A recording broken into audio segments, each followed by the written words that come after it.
ठगे गए हमेशा। वोट के बाद सोचते हैं कि यार ये तो गलती कर दी, फिर 5 साल बाद समय आता है। और देखो मैं कड़वे शब्दों में कह रहा हूं, दलित थोड़ा सा राजनीतिक रूप से तैयार हुआ है, पिछड़े वर्ग के लोग अब जब सताए जा रहे हैं तो तैयार हो रहे हैं।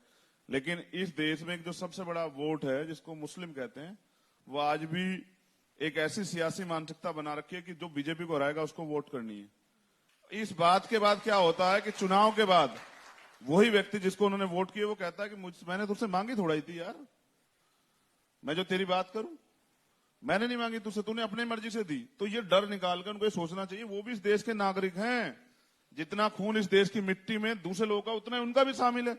तो वो क्यों पीछे सोच रहा है? उनको अपनी तकदीर का फैसला खुद करना चाहिए और हराने की नहीं, जीतने का काम करना चाहिए। कि जीतेंगे कैसे? 18, 19, 20% पॉपुलेशन है, अगर वो दलितों के साथ खड़े हो जाएं तो यही पॉपुलेशन 42-43% हो जाती है। और अगर पिछड़े वर्ग के लोग शामिल हो जाए तो इसी को तो बहुजन कहते हैं, 85% बहुजन समाज।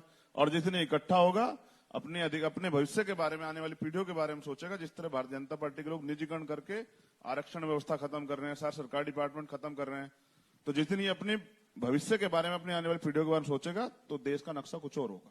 तो यही बात तो ओवैसी भी कहते हैं कि मैं चाहता हूं कि मुसलमान लीडरशिप इकट्ठी हो, मुसलमान एक जगह इकट्ठा हो और इकट्ठा होने के बाद वो अपने लिए अपने नेता को चुने।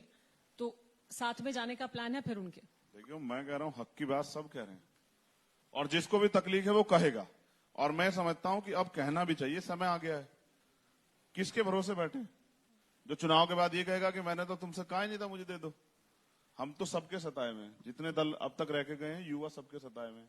और आप मुझे बताओ, आजाद भारत है, आज भी इस प्रदेश में महिलाएं सुरक्षित कहां है? नहीं तो आप अकेले मैदान में उतरना है आपको? अकेले मैदान में उतरेंगे या किसी का साथ लेंगे? देखिए हमारी प्यारी बहन, अपने आप को मजबूत करने के लिए किसी का साथ लेंगे या अकेले मैदान में? जब चुनाव आएगा तो सब चीजें बता दी जाएंगे। अब तो अधिसूचना जारी नहीं हुई, अब आप दोबारा जब प्रोग्राम करेंगे तो क्या पता तब तक अधिसूचना जारी हो जाए, वो भी बता देंगे।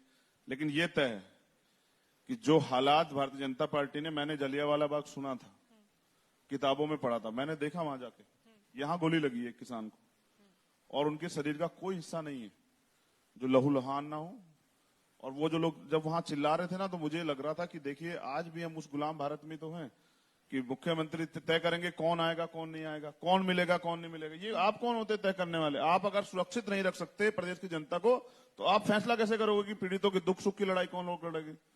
और अगर ये राजनीति है उनके बीच खड़े होकर उनकी लड़ाई लड़ना, उनके हिस्से के दुख को सहन करना, तो सबको करनी चाहिए। मैं तो सबको आमंत्रित करता हूं, करें।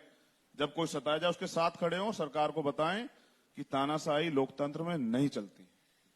तो मतलब चुनाव और करीब आएगा तब आप अपने पत्ते खोलेंगे, लेकिन तब तक सबके साथ बातचीत जारी है?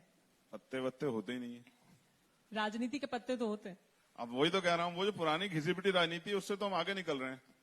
पत्ते और फिर मैनिफेस्टो, और मैनिफेस्टो के बाद जैसे मोदी जी कहते 2 करोड़ रोजगार, अब कहाँ है? कोई कहे तो ठेंगा, कुछ नहीं है। 15 लाख, ये सब चीजें नहीं है। आदमी जितना कर सकता उतना ही कहे। मैं कहता हूं कि अगर हमें अवसर मिलेगा तो जो बैकलॉग है वो पहली कैबिनेट में भर देंगे हम लोग। 5 लाख लोगों को रोजगार मिलेंगे। हाँ। क्या बुराई अगर उत्तर प्रदेश के नौजवानों को रोजगार मिल जाए? और ये एजेंडे में नहीं है। मुझे तकलीफ है कि तमाम तरह से जातिगत अत्याचार कोरोना काल में भी चलते रहे। मैं लोगों से कह रहा था कि भाई बताओ, सब कुछ बंद हो गया लेकिन ये अत्याचार नहीं बंद हुए जातिगत। मुझे तकलीफ है उससे, तो मैं अपनी बात कहता हूं, किसी के एजेंडे में ही नहीं, मेरे एजेंडे में है कि हम जाति विहीन समाज चाहते हैं। हमें अवसर मिलेगा तो जातियां खत्म हो जाएंगी, भाईचारा बन जाएगा। ठीक है, हमारे पास बहुत शुक्रिया। आपने अपने राजनीतिक पत्ते इस वक्त नहीं खोले, लेकिन ये बता दिया कि आगे जरूर आप खोल देंगे और समान विचारधारा के साथ जो आगे आएंगे उनका साथ भी देंगे। बहुत शुक्रिया आपका TV9 भारतवर्ष के इस मंच पर आने के लिए। हमारे इस सेशन में फिलहाल इतना ही, लेकिन अगला सेशन भी बस फौरन ही शुरू हो।